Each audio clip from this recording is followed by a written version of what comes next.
Hello everyone, क्या हाल है आप सभी के। अगर आप एसएससी एग्जाम्स की तैयारी कर रहे हैं या फिर आप आगे चल के सीडी एग्जाम्स देने वाले हैं तो ये समय बहुत अच्छा है अपनी तैयारी अनअकैडमी प्लस के साथ करने का। अगर आप इस समय अनअकैडमी प्लस का एसएससी बैंक कॉम्बो चूज करते हैं 2 साल का और उसमें डिस्काउंट कोड PMYT लगाते हैं तो आपको डिस्काउंट तो मिलेगा ही। उसके साथ साथ जो 2 साल का प्लान है उसमें पूरा 1 साल आपको एक्स्ट्रा मिल जाएगा। दैट इज अगर मैं 2 साल का प्लान चूज करता हूँ और कोड PMYT लगाता हूँ तो उसमें मुझे 3 साल के लिए एसएससी कैटेगरी एंड 3 साल के लिए बैंकिंग कैटेगरी मेरे लिए पूरे तरीके खुल जाती है। इन दोनों कैटेगरीज में किसी भी एजुकेटर का कोई भी कोर्स मैं कभी भी देख सकता हूँ, कोई भी टेस्ट सीरीज लगा सकता हूँ, कोई भी मॉक टेस्ट दे सकता हूँ, कोई भी अपना डाउट क्लियरिंग सेशन में अटेंड कर सकता हूँ। सभी की सभी एजुकेटर्स की क्लास पीडीएफ हम इसमें डाउनलोड कर सकते हैं। एंड अगर मैं एसएससी एग्जाम्स की तैयारी करना चाहता हूँ सिर्फ, तो सेम तरीका आपको 2 साल का प्लान चूज करना है, PMYT कोड लगाना है और उसमें आपको 8 महीने बिल्कुल फ्री मिल जाते हैं। दैट इज 24 महीने की जगह आपको उसमें 8 महीने एक्स्ट्रा यानी 32 महीने मिलते हैं। अगर आप 1 साल का प्लान चूज करते हैं एसएससी बैंक कॉम्बो का तो उसमें 6 महीने फ्री है, दैट इज 12 की जगह 18 महीने मिलेंगे। एंड अगर आप 1 साल का एसएससी का प्लान चूज करते हैं तो उसमें 4 महीने फ्री है, दैट इज आप अगर 12 महीने का प्लान लेते हैं तो आपको 16 महीने मिलेंगे। इन एनी केस आप इनमें से कोई सा भी प्लान चूज करें, मैक्सिमम डिस्काउंट के लिए आपका जो कोड है वो PMYT है। इस कोड को लगा के आप अपनी तैयारी कर सकते हैं। अच्छे से अपनी तैयारी को करिए। बाकी आपसे मिलते हैं क्लासेस में। Thank you so much. God bless. एक बहुत इंपॉर्टेंट कॉन्सेप्ट है जो कि आपके आने वाले सभी एग्जाम्स में इंपॉर्टेंट है। सीजीएल 19 में इससे काफ़ी सवाल आपको देखने को मिले हैं। सीजीएल 2020 की भी तैयारी कर रहे हैं, सभी एग्जाम्स के लिए बहुत इंपॉर्टेंट कॉन्सेप्ट है। आप कॉपी पेन जरूर लेके बैठना। जो जो मैं आपको यहाँ पे सिखाऊंगा आप सभी अगर उसे अच्छे से समझते हैं और नोट करते हैं आपको एग्जाम में काफ़ी फायदा होगा। स्टार्ट करते हैं। आगे बढ़ने से पहले मैं आपको कुछ दो इंपॉर्टेंट बेसिक बातें बताता हूँ। सबसे पहले साइक्लिक क्वाड्रिलेटरल की जो बिल्कुल बेसिक प्रॉपर्टी है वो क्या होती है। कोई सा भी ऐसा क्वाड्रिलेटरल जिसके चारों के चारों कोने जो है एक सर्कल को टच करते हैं वो साइक्लिक क्वाड्रिलेटरल कहलाता है। जैसे कि ये एक साइक्लिक क्वाड्रिलेटरल है ABCD।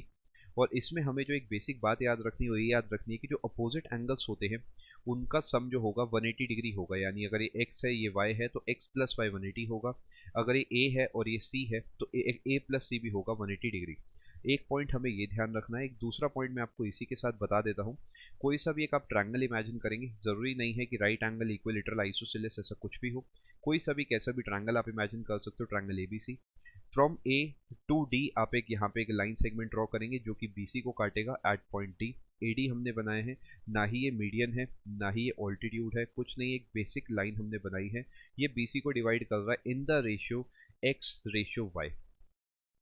एक्स रेशियो वाई में सामने वाली साइड को तोड़ता है और इसकी खुद की लेंथ जो है मैं यहाँ पे डी लिख देता हूँ। अब जो हमें सीखना है वो ये सीखना है कि इन दोनों ट्राइंगल्स के एरिया का रेशियो क्या होगा। एक काफ़ी बेसिक प्रॉपर्टी है, फिर भी मैं आपको एक बार एक्सप्लेन कर देता हूँ जिससे कि आपको लंबे समय में इसका काफ़ी फायदा हो। अगर ये एंगल थीटा है तो दूसरा एंगल होगा 180 माइनस थीटा।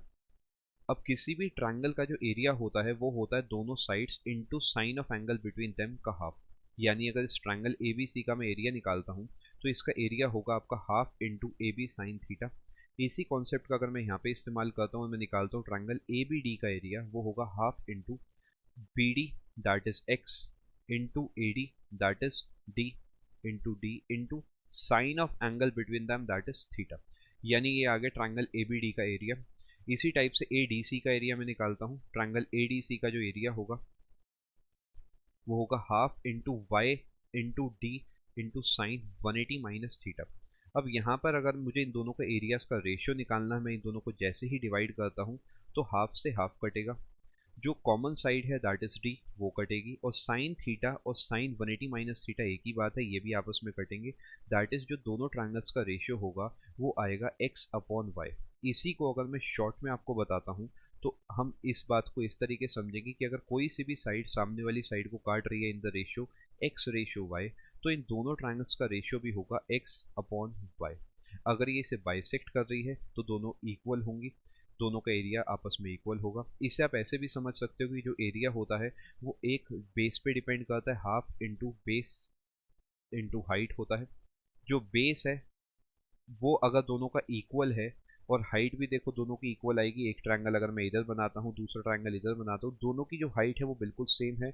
यानी जब बेस भी सेम है हाइट भी सेम है तो उनका एरिया भी आपस में सेम होगा। अगर यहाँ तक आप कॉन्सेप्ट समझ गए हैं एक्सक्यूज मी, यहाँ तक अगर आप कॉन्सेप्ट समझ गए हैं तो हम आगे बढ़ते हैं। अभी तक जो हमने समझा है वो ये समझा है सामने वाली साइड का जो रेशियो होगा वही ट्रायंगल्स के एरिया का भी रेशियो होगा। अब जो पेपर सवाल पूछ रहा है वो इस टाइप का सवाल पूछ रहा है। एक साइक्लिक क्वाड्रिलेटरल आपको गिवन है, उसकी 3 साइड्स आपको गिवन है एंड चौथी साइड आपसे पूछ रहा है वो कितनी है। जनरली आपको 3 साइड्स की वैल्यू कुछ दे देगा एंड आपको एक इन्फॉर्मेशन दे देगा कि एक डायगोनल जो है वो दूसरे डायगोनल को बाइसेक्ट कर रहा है। मैं मान लेता हूँ यहाँ पे ए है, ये बी है, ये सी है, ये डी है। इनकी वैल्यूज भी मान लेते हैं। यहाँ पे ए लिख देता हूँ, बी, सी एंड डी। यहाँ पर जो डायगोनल बी डी है, बी डी जो है वो बाइसेक्ट करा जा रहा है बाय ए सी। यानी जब बी डी जो बाइसेक्ट करा जा रहा है बाय ए सी, इसे पॉइंट को ओ मान लेता हूँ मैं, दैट इज ये वाला और ये वाला दोनों इक्वल होगा। बी ओ जो है वो ओ डी के इक्वल होगा। अब अगर बी ओ और ओ डी इक्वल है तो यहाँ पे आपको ध्यान से देखना होगा। अगर सिर्फ ऊपर वाले को आप इमेजिन करते हो, सिर्फ ऊपर वाले को, जब इनका बेस सेम है तो सेम कॉन्सेप्ट से क्या मैं कह सकता हूँ, अगर इसका एरिया x है तो इसका एरिया भी x होगा। और अगर नीचे वाले दोनों ट्रायंगल्स में आप देखते हो इसका एरिया अगर y है तो इसका एरिया भी y होगा। एंड अगर ये वाला पूरा एंगल मैं थीटा मानता हूँ तो सामने वाला एंगल कितना होगा, एक बार ट्राई करो आप मेरे साथ साथ। ये होगा 180 माइनस थीटा। याद करो स्टार्टिंग में कॉन्सेप्ट बताया था, सामने वाले एंगल्स का सम 180 डिग्री होता है साइक्लिक क्वाड्रिलेटरल में। Theta 180 minus theta. अब एक पॉइंट आपको यहाँ पे ध्यान देना होगा, अगर मैं पूरे पूरे का एरिया निकालता हूँ, area of triangle A B C upon area of triangle A D C. Area of triangle A B C जब मैं निकालूंगा तो वो आएगा एक्स प्लस वाई, क्योंकि इस बार पूरा का पूरा मुझे इमेजिन करना पड़ेगा, यानी एक्स प्लस वाई। और सामने भी होगा x plus y. That is, ये तो क्लियर हो गया, ये आंसर 1 आने वाला है। लेकिन अगर मैं बेसिक फॉर्मूला से लगाऊं तो क्या लगाऊंगा, half into a into b sine theta. Half into इस पूरे की दोनों साइड्स क्या है, ए बी, बीच में एंगल है साइन थीटा। और सामने की साइड अगर मैं इमेजिन करूंगा तो half into c into d sine 180 minus theta into c into d sine 180 minus theta. यहाँ पर अगर आप इसे सॉल्व करते हो तो sine 180 minus theta sine theta आपस में कैंसिल होते हैं, हाफ से हाफ कैंसिल होता है, बचा यहाँ पे A B upon C D. क्या मैं अब कह सकता हूँ A B upon C D जो है वो 1 के इक्वल है, that is A B is equal to C D. ये सिर्फ और सिर्फ बाइसेक्ट के केस में नहीं, हर एक केस में लागू होता है। अभी मैं आपको आगे चल के वो भी सिखाने वाला हूँ। जब वो बाइसेक्ट की जगह किसी एक रेशियो में काटेगा तब हम इसे कैसे सॉल्व करेंगे। मैं आपको इसे थोड़ा सा डिटेल में शॉर्ट में लिख देता हूँ। अगर कोई सी भी ऐसी सिचुएशन बनती है, एक ऐसा क्वाड्रिलेटरल मैं यहाँ पे बना देता हूँ जिसकी ये साइड ए है, ये बी है, ये सी है और ये डी है। अगर हम इमेजिन करते हैं एक ऐसा डायगोनल जा रहा है जो दूसरे डायगोनल को हम इमेजिन कर सकते हैं बाइसेक्ट मान लो इस टाइप से कर रहा है, तो जो ए बी होगा, यानी अगर मैं इस डायगोनल के क्रॉस चीज़ों को देखूंगा, जो बाइसेक्ट हुआ है उसके क्रॉस देखना है। दोनों साइड जो इधर लिखी हुई ए बी और जो दोनों दूसरी साइड लिखे हुए सी डी, दोनों के प्रोडक्ट आपस में इक्वल होंगे। अभी तक हमने इतनी बात सीखी है, आई होप यहाँ तक आपको सारा पॉइंट समझ आ गया होगा। सेम इसी तरीके अगर मैं आपको यही डायगोनल दोबारा बना देता हूँ और इसमें मैं सामने वाले को बाइसेक्ट करा देता हूँ, फॉर एग्जांपल इस बार हमने इन दोनों को बाइसेक्ट करा है, तो अब इसके क्रॉस हम चीज़ों को देखेंगे, यानी जो ए सी होगा वो बी डी के इक्वल होगा।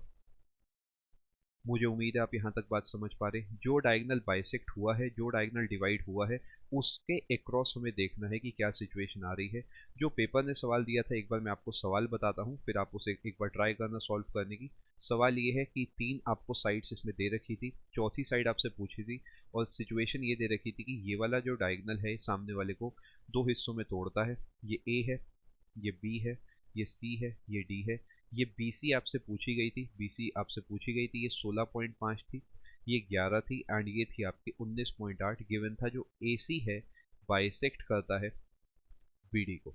आप फटाफट से एक बार ट्राई करो। अगर आपको इसके अक्रॉस देखना है, जो लाइन बाइसेक्ट होती है उसके अक्रॉस आपको देखना होता है, तो सिचुएशन बनती है 16.5 into B C is equal to 11 into 19.8।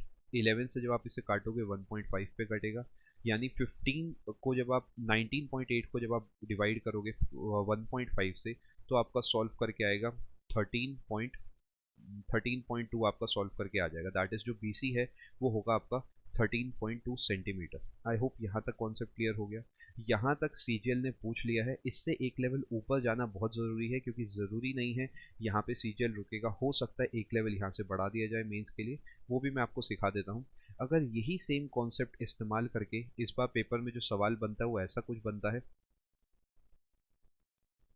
कि जो एक डायगोनल है वो दूसरे को डिवाइड कर रहा है इन द रेशियो 2:3। मान लेते हैं ये सिचुएशन आ जाती है कि ये 2:3 में डिवाइड कर रहा है। जो डायगोनल AC है वो डायगोनल BD को डिवाइड कर रहा है इन द रेशियो 2:3। अब ये अगर मैं थीटा मानता हूँ तो ये मानूंगा 180 माइनस थीटा। और यहाँ पे आपको पॉइंट समझना होगा कि अगर ये 2 है और ये 3 है तो इस वाले की वैल्यू भी 2x होगी और इसकी वैल्यू 3x होगी। ऐसे ये 2y होगा और ये 3y होगा। आई होप यहाँ तक आपको पॉइंट समझ आ गया है। जब मैं दोनों का टोटल करूँगा तो भी जो दोनों का एरिया आएगा वो आएगा, इधर बनेगा 2, सामने बनेगा 3। और अगर मैं निकालता हूँ ट्रायंगल ABC का एरिया, जिससे कि आपको अच्छे से समझ आ जाए, मैं एक बार आपको डिटेल में ही समझा देता हूँ। इधर होगा ADC का एरिया, ये होगा हाफ इंटू, ये A है, ये B है, ये C है और ये D है। Half into AB sine theta upon half into CD sine 180 minus theta. Again बिल्कुल सेम सिचुएशन बनी है, इसे बस हम सॉल्व करेंगे, लिखेंगे AB अपॉन CD। लेकिन इस बार triangle ABC upon triangle ADC का एरिया 1:1 नहीं होगा, इस बार होगा आपका 2x plus 2y upon 3x plus 3y, that is short में बोलो तो 2:3। इस बार इस इक्वेशन को आप इस्तेमाल करके अपना जो भी वैल्यू आपसे पूछी होगी निकाल सकते हैं। आई होप सभी को एक कॉन्सेप्ट क्लियर हो गया होगा। अगर नहीं समझा, एक बार पूरी वीडियो को आप ध्यान से दोबारा देखो एंड इस कॉन्सेप्ट को बहुत अच्छे से पढ़ के जाना, आपका एग्जाम में काफ़ी ज़्यादा काम आएगा। अगर आप किसी भी कॉम्पिटेटिव एग्जाम की तैयारी कर रहे हैं तो आप अपनी तैयारी अनअकैडमी प्लस से करिए। अनअकैडमी की लर्निंग ऐप को इंस्टॉल करिए, अपना एग्जाम चूज करिए और उसके बाद गेट सब्सक्रिप्शन पर करने के बाद आपको रेफरल कोड की जगह डिस्काउंट कोड एंटर करना है PMYT। ये डिस्काउंट कोड एंटर करते ही आपको मैक्सिमम डिस्काउंट मिल जाएगा और ये डिस्काउंट कोड पूरे अनअकैडमी पर वैलिड है। भले ही आप UPSC, SSC, bank, CDS, NDA, state PSC, UGC, IIT, NEET किसी भी एग्जाम की अगर आप तैयारी कर रहे हैं, PMYT ये डिस्काउंट कोड लगाइए, आपको मैक्सिमम डिस्काउंट मिल जाएगा।